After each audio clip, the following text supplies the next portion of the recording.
The freedom to hit the open road has always been at the center of our love affair with the automobile. But for some drivers and fleet operators, trying to choose a vehicle powered by a cleaner domestic fuel like natural gas or electricity has meant limiting that freedom due to gaps in the nationwide fueling and charging infrastructure. Well, that is rapidly changing as more and more major highways and roads are being designated alternative fuel corridors, knocking down the final barriers for making clean fuels the best alternative no matter where the road takes you. The National Alternative Fuel Corridor Network includes parts of 220 heavily traveled interstates and highways in 49 states and D.C., covering more than 145,000 miles.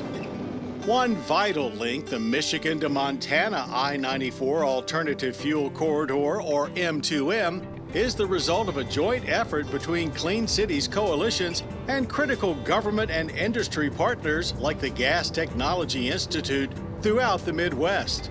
Funded in part by the U.S. Department of Energy, it runs 1,500 miles along Interstate 94 from Port Huron, Michigan at the Canadian border all the way to Billings, Montana.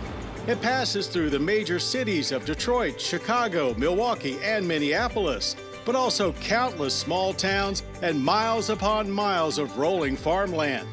The M2M corridor is a vital link for long-haul trucking, as well as a prime mover for expanding the use of propane, biodiesel, ethanol, natural gas, and electric with regional fleet operators.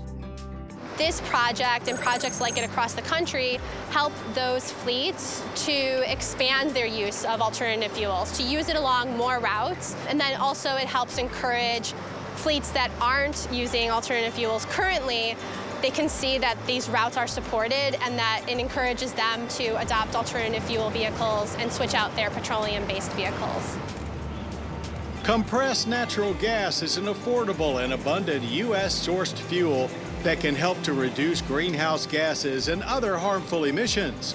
Ozinga's red stripe trucks are a common sight around Chicago and Northwest Indiana. And since 2013, the company has been converting its fleet of 500 ready-mix trucks to run on CNG. At the same time, it expanded its own business to become a regional natural gas fuel provider, now operating 7 public access CNG stations in the area, which makes it more practical for other fleets who want to switch to CNG. Propane is another popular alternative fuel option, especially with fleets. Along the alternative fuel corridors, uniform signage nationwide indicates which type of fuel is most plentiful. But in our 3,000-mile trek for this story, we found that word of mouth travels faster still. And there are vehicles out there. We've got 10 or 15 people that stop every single week, coming through, going to the cabin, coming home, and they support us. They know we have it, it's easy to use, it's safe to use, and it's cheap. The last 3 months, we've been 80 to 85 cents a gallon cheaper than regular gasoline. It was a diversity. It's something that nobody else has in this area, and we wanted to be the first to have it. Schwann's Frozen Foods has a fleet of more than 600 propane-fueled delivery vehicles and has also built out their own fueling infrastructure. But smaller fleets like Groom Transportation are also reaping the benefits of the M2M corridor. Before, when we ran down in Minneapolis, we would run out about halfway up. So now with this corridor being built out, it'll give us more opportunities to fill up with propane, and we will have the opportunity to run cleaner longer. Also included in the alternative fuel corridor designations is the availability of electric vehicle charging stations, especially fast charging, convenient to the interstates. The EV charging infrastructure has been expanding rapidly for the past decade. At the far end of our journey in Fargo, North Dakota, 3 new fast charging sites are coming online, helping to make frontier destinations like these, once considered remote, more accessible and convenient for EV drivers. It's a win-win. We're a member-owned electric cooperative, not for profit, so it's good for the members, good for us.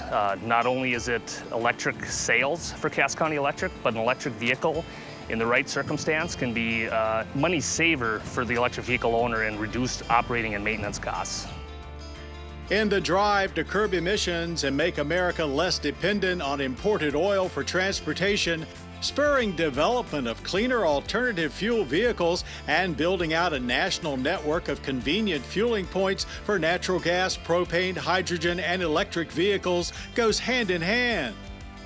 Also, the M10 corridor really demonstrates that cities and states and utilities and fuel providers and retailers can all work together across state lines to make this infrastructure, this clean fuel infrastructure, available. The Michigan to Montana Alternative Fuel Corridor project is fast making these fuels a fine first choice for everyone.